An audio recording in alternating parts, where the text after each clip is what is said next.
Today we are making cream of navy bean soup, southern cornbread, and an apple. This is the January lunch for Monday from my modern cookbook. Let's get at it. This recipe actually starts the night before. We're gonna soak 1 cup of dried navy beans overnight in water. They're gonna plump up nice and juicy, and in the morning we're gonna drain them. Add them to our pot with 4 cups of water. And we're just going to set that aside for a moment while we chop some onion. And we're going to add 2 tablespoons of diced onion to our pot of beans. That's about it. You can see them floating in the water. And now we're going to set this on the stove to simmer for 1.5 to 2 hours until the beans are soft. Now that our beans are cooked, we're going to blend them up in the water. We're not going to drain these, and pour it into our pot for cooking. To the pot, we're going to add 1 cup of evaporated milk, half a teaspoon of celery salt, 1 teaspoon of salt, and a dash of pepper, and 2 tablespoons of grated carrot. Just give that a stir, and then we're going to put it back onto the stove to heat up. While that's heating, we're going to make our cornbread. We're going to start with 1.5 cups of yellow cornmeal. I've chosen gritty cornmeal, but you can use the fine stuff as well. It'll just give a different texture in the end. Now we're going to add 3/4 of a teaspoon of baking soda, 1 teaspoon of salt, and just going to give that a mix. Now we're going to take 2 eggs and separate the yolks from the whites. I'm going to put the white right in the blender as I'm doing this because we're going to blend those up in a little bit. Careful not to get any shells in there. Alright, and now we're just going to mix the egg yolks up. We're going to add 1 1/3 cups of buttermilk, but I'm going to mix this in with my egg yolks at this point. Just give that a mix and pour into your cornmeal mixture. Add the rest of the buttermilk and give that all a nice good stir to make sure everything's mixed in well.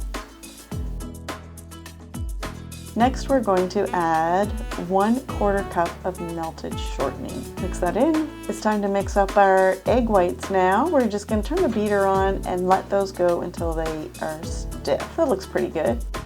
All right, now we're just going to fold that into our cornmeal mixture. Folding is kind of like a gentle stir. You really don't want to deflate that egg that you beat. So you're just going to really gently and carefully stir it in. We preheated our skillet in the oven at 450 degrees. And now we're going to pour our cornmeal mixture in. Give it a smooth out. And we're going to pop this back into the heated oven at 450 for 25 to 30 minutes. Our cornmeal mixture is out of the oven, looking beautiful, and our soup is ready. And we have our sliced apples. It's time to plate this up. Just going to cut our cornmeal mixture, which is golden brown, into some equal sections. Look at that, it's absolutely perfect. Now if you'd use the smaller cornmeal, it would be a little bit more cake-like. And now we're going to dish up our delicious looking soup. And again, if you wanted a smoother consistency, you can pop this right into the blender. There we have our soup. I'm just going to put this away while we get ready for our taste test. Cornmeal obviously needs butter. All right, we've plated this all up and let's taste it.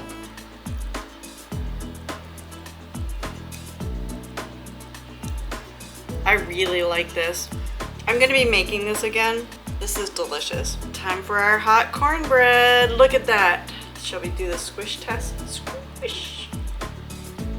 I like cornbread. I'm excited to try this actually. I haven't made any with actual buttermilk before, so we'll see.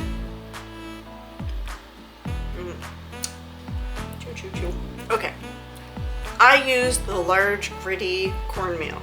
If you want a more cakey, light consistency, you're going to want to use a finer grind. Mine is gritty and chewy. I like that. And that's, you know, it's a personal preference thing. Use whichever cornmeal you like the best, but this worked delicious. It is fantastic. It has a nice crust on the bottom. It's not burnt. It's just cooked well, and a nice crust on the top. The middle is cooked to perfection. It was a fantastic way to make it, and I will be making this again. I would add maybe a little bit of jalapeno chopped, very fine chopped, and a little tiny bit, like maybe a teaspoon. You can always add more later on your next try. I find a lot of times with these recipes, you make it as the base recipe first, and then you kind of figure out what you can do to tweak it and make it more yourself. Thank you for watching Shayna Shows You Stuff. This is from the Modern Family Cookbook. Thank you for watching. Please like and subscribe. Bye!